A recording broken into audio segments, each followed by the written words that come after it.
Hello दोस्तों, आज हम लोग क्लास 10 का मैथमेटिक्स स्टडी करेंगे, जिसमें चैप्टर नंबर 3 होगा दो चलो रैखिक समीकरण। दोस्तों आज के क्लास हम लोग एक्सरसाइज 3.2 पे करने वाले हैं, जिसमें प्रश्न नंबर 3 से करेंगे।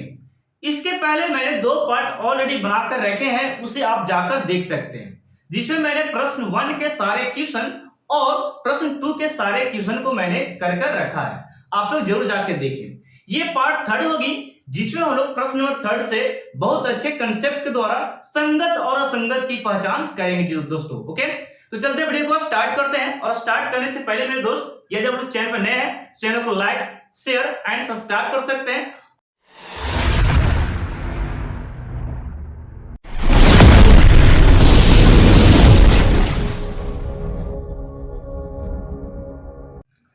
दोस्तों चलते हम लोग वीडियो को स्टार्ट करते हैं। सबसे पहला प्रश्न आपका यहाँ पे 3 का है। देखिएगा, मैंने लिख रखा है 3 का फर्स्ट प्रश्न आपका जो है 3x + 2y = 5।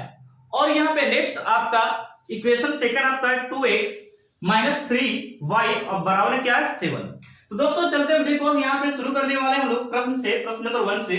हम लोग यहाँ पे क्या करने वाले हैं, सबसे पहले प्रश्न को सुधार देते हैं। ठीक है, यहाँ पे थोड़ा सा एबीसीडी में हम लोग लिखने में दिक्कत हो, इसलिए हम लोग यहाँ पे सही से कर देते हैं इसको, प्रश्न को। यहाँ पे ये जो प्रश्न है इसको मैं फिर से लिख रहा हूं। ठीक है, देखिएगा, ये 3x है, तो मैं यहाँ पे ऑलरेडी 3x मैंने दिया और ये +2y मैंने दिया। ठीक है, और ये RHS में जो 5 है दोस्तों, उसे अगर LHS में लाते हैं ना, तो वो चिन्ह चेंज हो जाता है, यानी कि प्लस इसके पास है, तो यहाँ पे क्या आ जाएगा, ये -5 हो जाएगा, और यहाँ पे बराबर में क्या बचा 0। तो ये अच्छे तरीका से हम लोग लिख दिए। ठीक है, तो केवल 5 को इस तरफ लाएं। इसी प्रकार समीकरण सेकंड को आप कर सकते हैं इसको, तो लिखेंगे 2x - 3y कितना है दोस्तों, -3y, और ये प्लस में है तो यहाँ पे आके दोस्तों माइनस में हो गया, ये बराबर कितना हो गया 0। मेरे प्यारे दोस्तों, इसको केवल मैंने सजा कर लिखा है, 1 से 2 स्टेप किया है। अब यहां से एबीसीडी आप कर सकते हैं, जो आपको करना है। देखिएगा, जैसे कि मैं यहां पे लिखता हूं दोस्तों, आप ऐसे लिख सकते हैं, मैं अच्छे तरीका से आपको समझा देता हूं। दिया गया है या दिया गया है। ओके, दिया गया है क्या दोस्तों, ये ABCDEF। ये मैंने क्यों इस तरीका से लिखा, क्योंकि आपको इसी मान को पुट कर रहे हैं कि बैठाना। तो देखिए मेरे दोस्तों, यहाँ पे a का वैल्यू यहां से स्टार्ट करेंगे। a का वैल्यू कितना हो गया 3, x को नहीं लिखना, अच्छा वाले को नहीं लिखना, ठीक ना। तो यहाँ पे नेक्स्ट आपका है b का वैल्यू कितना है 2, तो हम लोग यहाँ पे लिख सकते हैं 2। c का वैल्यू कितना है, c का वैल्यू दोस्तों, c का वैल्यू आपको -5 है। कोई दिक्कत है यहाँ तक। चलिए d का वैल्यू यहाँ से देखते हैं, तो d के मेरे प्यारे बच्चों यहाँ पे d का 2 हो गया, और e का वैल्यू यहाँ पे हो गया e का -3, कितना -3। नेक्स्ट आपका e पर से f, यानी कि f का वैल्यू देखेंगे तो -7 है दोस्तों, कितना -7। अब बात को समझिए, इतना लिखने के बाद ये तो कोई बच्चा भी लिख सकता है इस तरीका से। अब मैं यहाँ पे आपको सिखाता हूं, देखिएगा, यहां से स्टार्ट करेंगे a/d का मान निकालना, b/e और c/f, सबको बारी बारी से करने वाले हैं। ओके, देखिएगा, जैसे कि मैं यहां से स्टार्ट करने वाला हूं, a/d मैंने यहां से स्टार्ट किया, तो a का वैल्यू कितना है 3, तो हम लोग यहाँ पे 3 देंगे, और d का वैल्यू कितना है 2, तो यहाँ पे हम लोग 2 दिए। तो यहाँ पे कटेगा तो काटेगा, नहीं कटेगा तो नहीं काटना है, यानी 3/2 जो है ये नहीं कटेगा, तो इसी प्रकार ये रहेगा।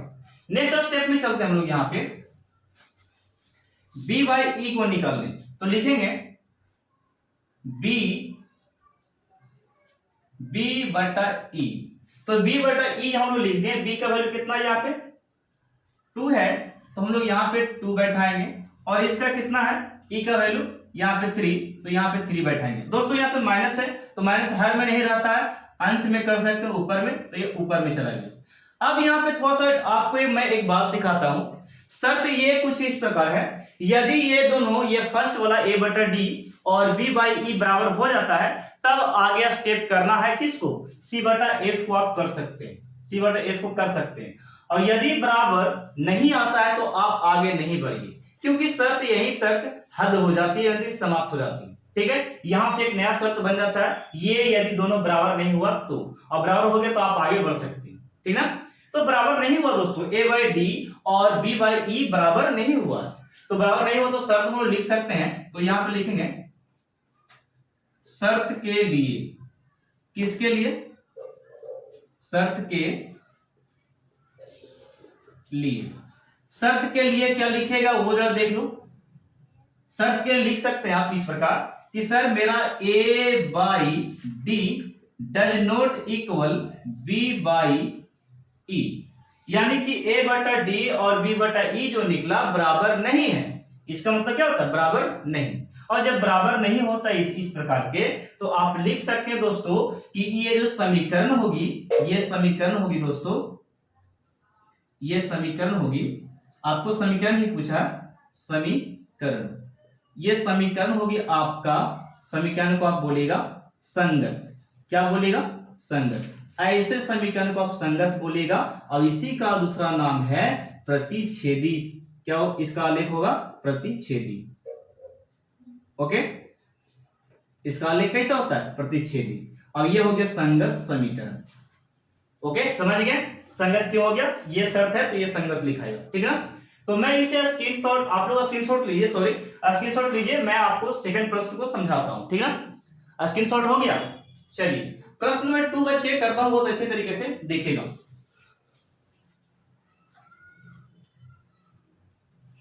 यहां पे प्रश्न नंबर 2, ठीक है, प्रश्न नंबर 2 आपका यहां पे देखिएगा, प्रश्न नंबर 2 आपका यहां पे कि यहां से मैं दिया गया हूं से स्टार्ट करें, नहीं तो इसको पहले सही से लिख देते हैं, ठीक है। तो यहां पे देखिएगा, मैं लिखता हूं दिया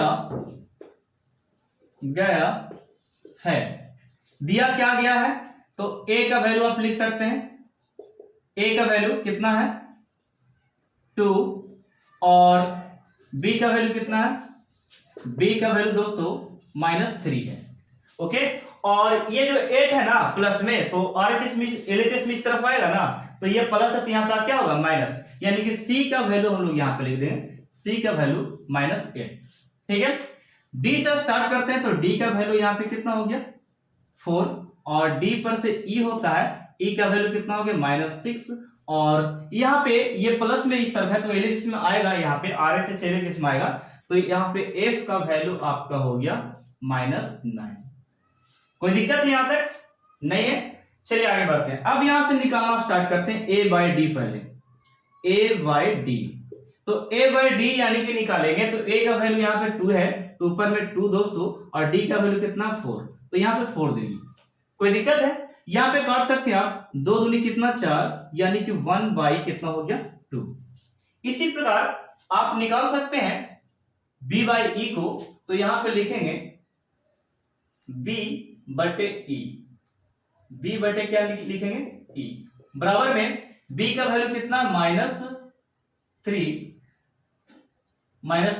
और ये ई का वैल्यू कितना -6, माइनस कैंसिल, काटेंगे तो 1 बाई ये कितना देगा 1/2, ठीक है। अब यहाँ पे एक बात सुनना, 1/2 बराबर हो गया, यानी कि ए बटा डी और बी बाई ई का मान बराबर हो जाता है, तो आप आगे बढ़ सकते हैं सी बटा एफ में बढ़ सकते हैं। तो हम लोग बढ़ रहे हैं यहाँ पे आगे सी बाई एफ बराबर में यहां पे -8 और यहां पे कितना -9, ठीक है, -9 कैंसिल हो गया, यानी कि 8/9 निकला। यानी कि दोस्तों दो वो बराबर है, ए बाई डी बराबर है और बी बाई ई बराबर है, लेकिन थर्ड जो आपका है सी बाई एफ वो बराबर नहीं है। तो शर्त यहां पे आप इस प्रकार लिख सकते हैं शर्त के लिए, शर्त के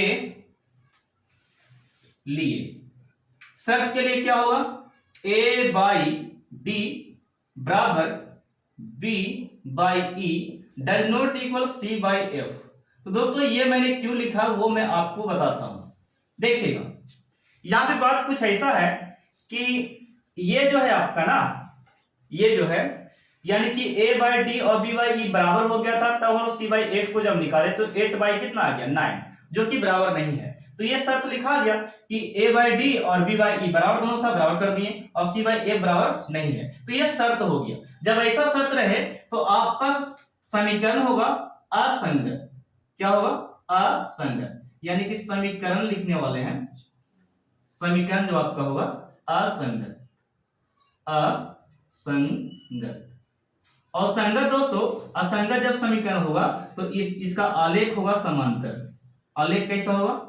समांतर। लेकिन आलेख आपका पूछा नहीं, केवल यही अंतर था, ठीक है ना, असंगत। ठीक है, नेक्स्ट प्रश्न क्यों हम चलते हैं। नेक्स्ट प्रश्न आपको मैं इरेज कर रहा हूं। नेक्स्ट प्रश्न आप लोग इसे स्क्रीनशॉट ले सकते हैं। दोस्तों अब हम लोग प्रश्न नंबर थर्ड करने वाले हैं। देखिएगा, हम लोग एबीसीडी यहाँ पे करेंगे डायरेक्टली। ओके, देखिए सबसे पहले क्या करते हैं, तो ये आपका ए का वैल्यू, ये आपका बी, और ये जो आपका है ना, ये अगर प्लस में है 7, इस तरफ आएगा तो माइनस में हो जाएगा। क्या हो जाएगा? माइनस में। यानी कि मैं इसको सही से कर देता हूं, यहाँ पे माइनस क्या हो जाएगा? 7। यानी कि ये यहाँ पे देखो इस प्रकार था, देखिएगा यहाँ पर इस प्रकार था ना, तो ये प्लस में है तो इस तरफ क्या होगा? माइनस। तो इसको मैं सुधार देता हूं सही से एक स्टेप करके, ये -7 हो गया, बराबर में क्या हो गया? 0। इसको मैं सही से करे तो ये प्लस में है तो इस तरफ क्या होगा? माइनस। यानी कि ये -14, माइनस कितना हो गया? 14, और बराबर क्या हो गया? 0। अब आगे की ओर बढ़े तो ये ए बी, और ये हो गया सी का वैल्यू, और ये हो गया डी, और ये हो गया ई, और ये हो गया आपका एफ। अब इस प्रकार एबीसीडी करने के बाद आप यहाँ पे क्या कर सकते हैं वो मैं बताता हूं। जैसे कि आप निकाल सकते हैं मेरे साथ दोस्तों, यहाँ पे ए बाय डी क्या निकलेगा? ए बाय डी निकलेगा। तो ये ए का वैल्यू हम लोग कितना? 3/2, तो यहाँ पे लिखेंगे 3/2। ओके, और डी का वैल्यू कितना? डी का वैल्यू 9 है दोस्तों, तो यहाँ पे हम लोग 9 लिखेंगे। इसको सॉल्यूशन आप कर सकते हैं इस प्रकार कि ये 3/2 है, और इसके नीचे 1 छिपा रहता है, कोई भी नंबर के नीचे 1 रहता है, ठीक ना। तो ये डिवाइड में है तो इसको गुना में करते हैं तो 1 चला जाता है ऊपर और 9 आ जाता है नीचे। मैं फिर से रिपीट करता हूँ ये बात, ये डिवाइड में 3/2 और 9/1 कितना भी नंबर रहे तो नीचे वाला चला जाता है ऊपर और ये वाला जाता है कहाँ पे? नीचे। ये डिवाइड में है, ये गुना में चला गया, ठीक ना। तो आप काट सकते हैं इसको, 3 तिया कितना हो गया? 9। यानी कि यहाँ पे ऊपर में 1 बचा, कितना बच गया? 1, और नीचे में 2 और 3 6 हो गया, 2 तिया कितना हो गया? 6। इसी प्रकार आप निकाल सकते हैं बी बाई ई को, बी बटे ई। अब यहाँ पे बी बटे ई में देखते हैं तो बी का वैल्यू कितना है? 5/3। और यहाँ पे नेक्स्ट आपका है -10। ई का वैल्यू कितना? -10 है। तो दोस्तों यहाँ पे देखिए क्या हो गया? 5/3। इसके नीचे हम लोग 1 दे सकते हैं। अभी मैंने समझाया इसके नीचे कोई भी नंबर के नीचे या चर के नीचे 1 होता है, तो यहाँ पे नीचे वाला ऊपर चला जाएगा 1 ऊपर, और ये -10 नीचे रह गया। तो अब बताइए यहाँ पे क्या होगा? काट सकते हैं आप? 5 दूनी कितना? 10। यानी कि ये -1/6 हो गया, -1/6। तो दोस्तों यहाँ पे देखिए 1/6 यहाँ पे है, 1/6 यहाँ पे। कहने का तो अंक बराबर है लेकिन ये चिन्ह बराबर नहीं है। ओके, तो ये बराबर नहीं बोल सकते आप इसको, यानी कि a बाई डी का मान और b बाई ई का मान बराबर नहीं हुआ। तो हम लोग यहाँ पे शर्त के लिए फॉलो करते हैं कि शर्त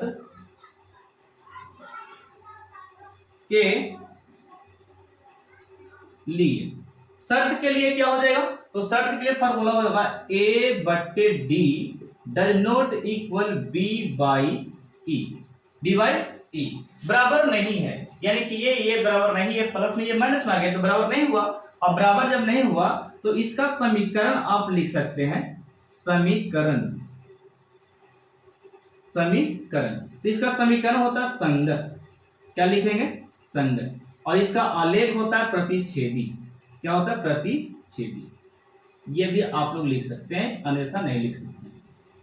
ओके, कोई दिक्कत है? इसे अपना स्क्रीनशॉट लो, मैं प्रश्न नंबर 4 को बताता हूं, ठीक है ना। हो गया स्क्रीनशॉट? चलिए प्रश्न नंबर 4 में चलते हैं। बहुत इजी है ये क्वेश्चन, ये पूछा जाता है, ठीक है ना, ये प्रैक्टिस कर सकते हैं। आगे की ओर बढ़े, देखिएगा। फिर मैं यहाँ पर स्टार्ट करता हूँ ABCD। यहाँ पे इस बार मैं करके बताता हूँ आपको, देखिएगा। सीधा मैं समीकरण को कर रहा हूँ, ठीक ना, घबराइएगा मत। यहाँ पे 5x और ये -3y, और बच्चे यहाँ पे देखिएगा ये प्लस में है तो इस तरफ RHS में वो प्लस में है, तो इस तरफ आकर क्या होगा, माइनस में होगा, यानी कि प्लस है तो यहाँ पे क्या होगा -11 और बराबर में क्या बचा 0। इस प्रकार कर सकते हैं ना। तो अब यहाँ पे नेक्स्ट स्टेप इसको भी सुधार सकते हैं हम लोग, यहाँ पे जो थोड़ा सा सही रूप में लिख सकते हैं हम लोग, -10x और प्लस में 6y, और ये प्लस सॉरी यहाँ पे माइनस में 22 है RHS में, तो यदि इसको इस तरफ लाते हैं ना बराबर की इस तरफ, तो ये चिन्ह चेंज हो जाता है, वो माइनस है तो यहाँ पे क्या हो जाएगा प्लस, और यहाँ पे बराबर 0। अब यहां से आप लिख सकते हैं, क्या लिख सकते हैं दोस्तों, बहुत अच्छे तरीका से लिखेगा, दिया गया है कि, दिया गया है कि क्या दिया गया है दोस्तों, तो a का वैल्यू 5 है मेरे दोस्त, कितना है 5, और b के मेरे दोस्त कितना हो गया -3, और c का वैल्यू -11। बात को समझ में आया। ABCDEF यानी कि d का वैल्यू कितना है -10, और e का वैल्यू कितना है बराबर में 6, और f का वैल्यू कितना है 22। चलिए इतना लिख चुके हैं, तो एबीसीडी करने के बाद हम A/D तो भी निकाल सकते हैं ना। तो यहां से स्टार्ट करते हैं A/D। तो A/D में बच्चे यहाँ पे देखिए A/D हो गया 5/10, यानी कि a का वैल्यू 5 है, a का वैल्यू कितना हो गया 5, और d का वैल्यू -10 है। तो हर में कभी भी माइनस नहीं रखते हैं, हम लोग ऊपर लेके जा सकते हैं, ठीक है ना। इसको काटिए, पहले मैं लिख जाता हूँ 5 दूनी 10, यानी कि 1/2। तो हर में माइनस नहीं रखेंगे, माइनस को यहाँ पे रख सकते हैं, ठीक ना। चलिए नेक्स्ट आपका है B/E, तो हम लोग यहाँ पे लिखेंगे बच्चे B/E, कोई दिक्कत है। और यहाँ पे ऊपर में -3 और नीचे में कितना 6, इसको काट सकते हैं, तो ये हो गया -1/2। ओके, अब यहाँ पे बात खोपड़ी में जाना चाहिए आपको, क्योंकि ये दोनों बराबर हो गया, तो हम लोग अगला स्टेप क्यों जा सकते हैं, यानी कि C/F में जा सकते हैं। यदि बराबर नहीं होता तो हम लोग आगे नहीं बढ़ते। ओके, तो यहाँ पे बराबर आ गया तो आगे बढ़ सकते हैं C/F, यानी कि C का वैल्यू दोस्तों, C का वैल्यू 11 है, -11 यहाँ पे लिखेंगे बच्चे, और यहाँ पे F का वैल्यू 22, इसको काटिएगा, यानी कि -11/1/2 कितना होगा 1/2। ये शर्त को देख के आपको क्या लगता है, ये शर्त जो है ये हम लोग यहाँ पे शर्त के लिए लिख लेते हैं, लिखेंगे शर्त के लिए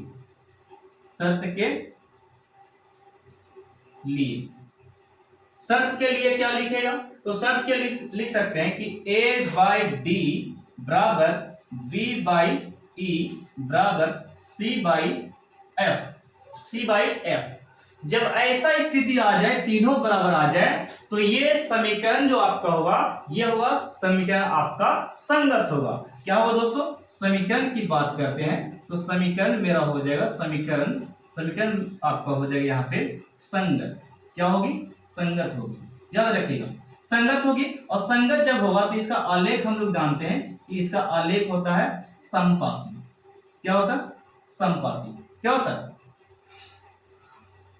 समपाती। ओके, चलिए तो ये था। अरे यार कैसे तो बना लेते, खत्म हो गया था ये, और शूट कर लो दोस्तों। अब हम लोग प्रश्न नंबर 3 का 5 क्वेश्चन करने वाले हैं दोस्तों। यहाँ पे देखिए 5 प्रश्न का यहाँ पे देखिएगा हम लोग किस प्रकार करते हैं। सबसे पहले हम लोग यहाँ पे ABCD का वैल्यू को देखने वाले हैं, ठीक है। तो देखते हैं हम लोग यहाँ पे, ये सही तरीका से नहीं लिखा हुआ है, इसको थोड़ा सा सही से लिखते हैं। ओके, देखिए दोस्तों, मेरे प्यारे दोस्तों, यहाँ पे ये 4y 3x हो गया, और यहाँ पे 2y जैसे है उसी प्रकार यहाँ पे मैं 2y दिया।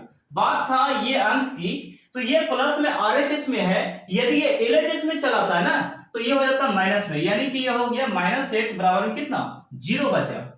अब यहाँ पे इसी प्रकार सेकंड समीकरण को भी कर सकते हैं कि सर ये 2x है और ये प्लस में 3y। अब यहाँ पे दोस्तों ये प्लस में है तो इस तरफ आके क्या होगा माइनस यानी कि 12 और बराबर में क्या 0। इतना तो आपको करना पड़ेगा, ठीक है।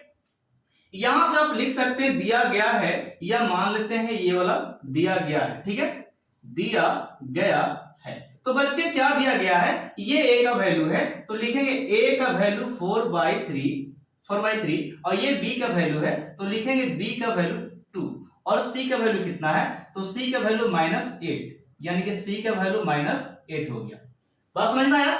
नेक्स्ट आपका है d का वैल्यू यहाँ पे 2 हो गई और e का वैल्यू की बात करें तो e का वैल्यू यहाँ पे 3 है और f की वैल्यू की बात करें तो ये -12 है। यहां तक आप कर सकते हैं ना। तो अब यहां से a/d और b/e को हम लोग देखने वाले हैं क्या होने वाला है, देखिएगा। अब स्टार्ट होती है यहां से प्रश्न आपका, यहां से a/d का वैल्यू a का वैल्यू 4/3 है तो हम लोग यहां पे लिखेंगे 4/3 और पूरे बट्टे में लगाते हैं तो बट्टे में कितना गया 2 तो यहां पे हम 2 लिख दिए। दोस्तों एक बात आपको ध्यान देना चाहिए कि यहाँ पे किसी भी नंबर के नीचे 1 रहता है या किसी अचर संख्या अंचर के नीचे 1 रहता है, ठीक है। तो यहाँ पे चर आप बोल सकते हैं कि ये भी नंबर है तो इसके नीचे हम 1 लगा सकते हैं, कोई दिक्कत नहीं होगा। अब ये 4/3 डिवाइड 2/1 है तो इसे आप अच्छे तरीका से इसको मल्टीपल में लिख सकते हैं, गुना में लिखने का तरीका है। देखिएगा कि ये 2/1 जो है ये गुने में जब चेंज करते हैं तो हर वाला अंश में चला जाता है, यानी कि अंश में चला गया और अंश वाले कहां पे चला जाता है, हर में चला जाता है। ऐसा कंसेप्ट है। अब यहाँ पे इसको काट सकते हैं, 2 दूनी कितना हो गया 4 बच्चे। अब यहाँ पे कितना हो गया 2/3 बच्चा, यहां से 2 यहां से 3, कोई दिक्कत है। अब नेक्स्ट आपका b/e को निकालते हैं तो देखिए दोस्तों b/e को देखते हैं तो b का वैल्यू 2 है तो हम लोग यहाँ पे पुट करेंगे 2 और e का वैल्यू 3 है तो ये नहीं कटेगा तो इसी प्रकार रहेगा, ओके। नेक्स्ट आपका c/f यानी कि c/f है तो c का वैल्यू -8 और यहाँ पे f का वैल्यू -12 है। इसको आप काट सकते हैं मेरे दोस्तों, यहाँ पे माइनस माइनस प्लस हो गया और यहाँ पे 4 दूनी 8 यानी कि 2 चौके 8 हो गया और यहाँ पे 3 चौके 12। बात समझ में आई कैसे काटे थे, 2 चौके 8 4 बार में और 3 चौके 12 ये भी 4 बार में। तो इसको आप लिख सकते हैं कि बच्चे 2/3 हुआ। अब सर देखने को हमको ये मिलता है कि a/d का वैल्यू और b/e का वैल्यू और नेक्स्ट आपका है c/f का वैल्यू तीनों इक्वल दिख रहा है। क्या है, तीनों इक्वल। और इस स्थिति में इक्वल जब रहे तो हम लोग लिख सकते हैं शर्त के लिए, क्या लिखेंगे, शर्त के लिए। और शर्त मेरे प्यारे बच्चे, शर्त क्या हो गया, शर्त आपका ये तीनों बराबर हो गया तो हम इसको लिख सकते हैं a/d इक्वल में b/e इक्वल में हो गया c/f, तीनों इक्वल है। क्यों सर, क्योंकि ये देखिए ना 2/3 तीनों क्या हो गया बराबर। इसका मतलब इस शर्त इस प्रकार लिखा जाएगा और जब ये शर्त रहे तो आपसे पूछा जा रहा है कि समीकरण क्या होता है, संगत या संगत। तो ऐसे शर्तों के लिए आप जानिएगा समीकरण जो आपका होगा इसका समीकरण होगा संगत बच्चे, क्या होगा, संगत। तो ये हो गया आपका आंसर। अब कोई दिक्कत है। तो ये था प्रश्न नंबर 3 का 5 प्रश्न था जो कि मैंने आपको समझा दिया और ये वीडियो काफी लंबा चौड़ा हो गया है, यानी कि 20 मिनट से ये पार हो चुका है। तो मैं इसको यहीं पे रह देता हूं। नेक्स्ट पार्ट आपको पार्ट 4 आने वाला है जिसमें मैं क्वेश्चन 4 को करने वाला हूं, ठीक है। तो मैं फिलहाल में आपको 10 से 15 मिनट से या 20 मिनट का वीडियो देने वाला हूं, इससे ज्यादा नहीं दूंगा ताकि बहुत लंबा हो जाएगा, ठीक ना। इतना तक काफी है। तो इसका स्क्रीनशॉट ले